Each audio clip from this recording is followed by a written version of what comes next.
Hello यहाँहरु सम्पूर्णमा नमस्कार। आज चाहिँ म यो भिडियोमा हामी दाजुभाइको काठमाडौँदेखि सोलुसम्मको यात्रा अनि यात्राको बीचमा भएको कुराकानी सुनाउँछु है त। हाम्रो चाहिँ यो यात्रा लगभग 4 सालपछिको सँगैको यात्रा हो अनि हामी चाहिँ यात्रा गर्दै गर्दाखेरिलाई बाटो त काट्नु पर्यो। सो कहिले बस्दै कहिले गाउँदै हामी यसरी यात्रा अगाडि बढ्यौं है त। जाऊ भयो भुतुकै। उहाँ चाहिँ एकदम मिठो गीत गाउनुहुन्छ। उहाँ मनोज राई हुनुहुन्छ है एक्चुअलमा। अनि उहाँ चाहिँ अहिले चाहिँ सिङ्गापुर पुलिसमा कार्यरत हुनुहुन्छ। अनि उहाँ चाहिँ अहिले यो उहाँको दोस्रो छुट्टी हो। अनि म उहाँलाई एउटा प्रश्न सोध्न चाहन्छु।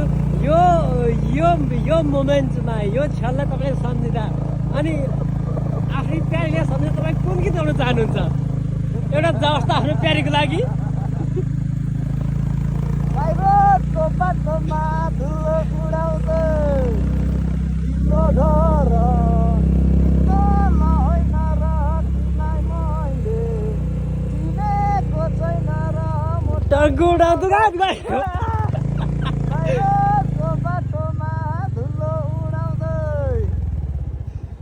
उहाँले यो गीत चाहिँ आफ्नो मायालुको लागि होइन डेडिकेट गर्नुभएको छ।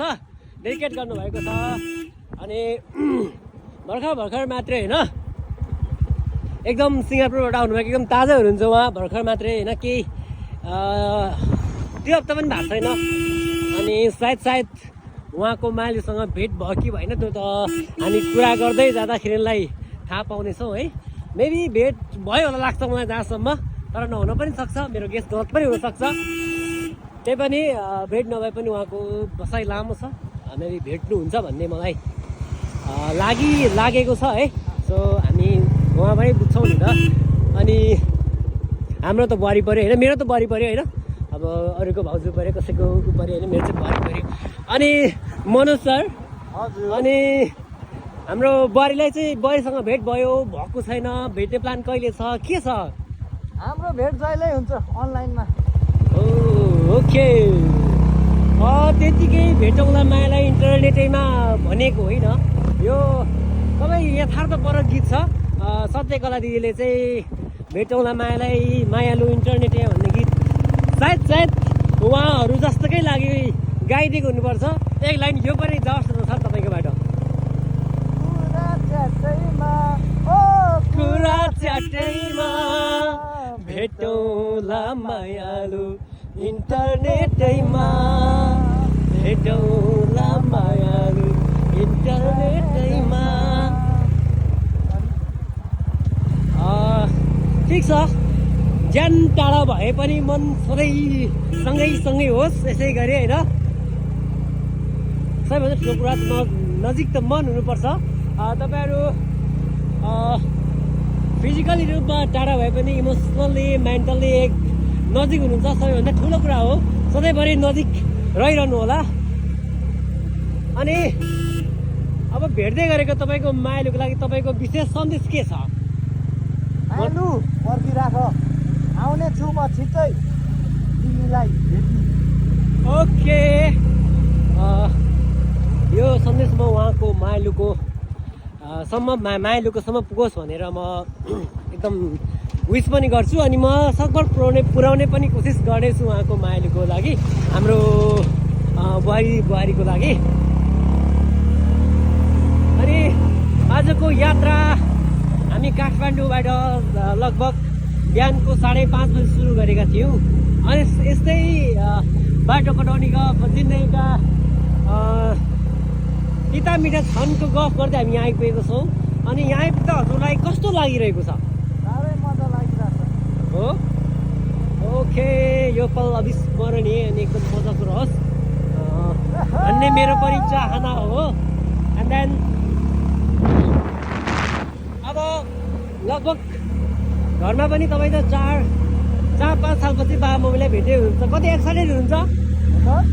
लगभग अबको तपाईँ त 4-5 वर्ष भइसक्यो बाबा मम्मीलाई नभेट्नु भएको, आफ्नो गाउँमा फर्किनु भएको।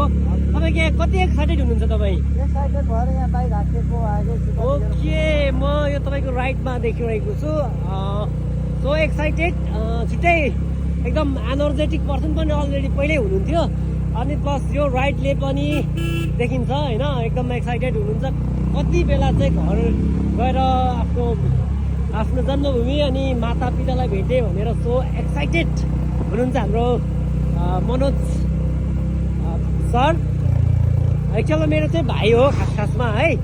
अनि म पनि एकदम एक्साइटेड छु, तर म त यही रहने भएकोले भर्खर मात्रै भेटेको, अस्ति भर्खर मात्रै भेटेको, त्यही पनि उहाँसँग साथमा गएर भेट्दा मेरो पनि एक्साइटमेन्ट नेक्स्ट लेभलको छ। एन्ड देन तपाईँ काठमाडौँ सोलु गइरहँदा तपाईँको बसाइ लगभग कति रहला सर?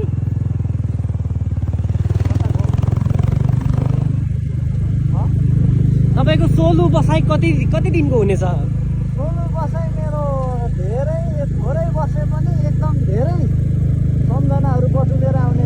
ओके, ठिकै छ। अब बाध्यता अनि व्यवस्थाले सँगै रहन चाहँदै पनि हामी रहन सक्दैनौँ। त्यही पनि एकदम स्विट मेमोरिजहरू, एकदमै धेरै मेमोरिजहरू होइन कलेक्ट गरेर फर्किनु होला, ताकि अबको फेरि अर्को छुट्टीसम्म पनि त्यो मेमोरीहरू फेरि दिमाग मनस्पटल रहिरहोस्, अनि फेरि आएर अर्को मेमोरी क्रिएट गर्न तपाईँ सफल हुनुहोस् भन्ने मेरो कामना हो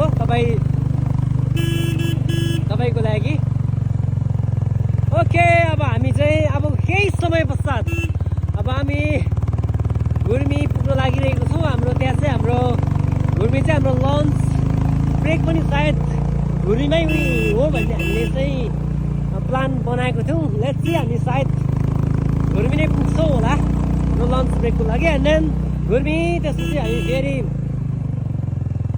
बस्दै सगरमाथाको भ्युज हेर्दा हामी फेरि पत्ताले। अहिले हामी पत्ताले आइपुग्यौँ, अनि पत्तालेमा चाहिँ वेदर फरिबाट यस्तै हुन्छ, अनि घर पुग्दा चाहिँ झपक्कै यसरी साँझ परेको थियो।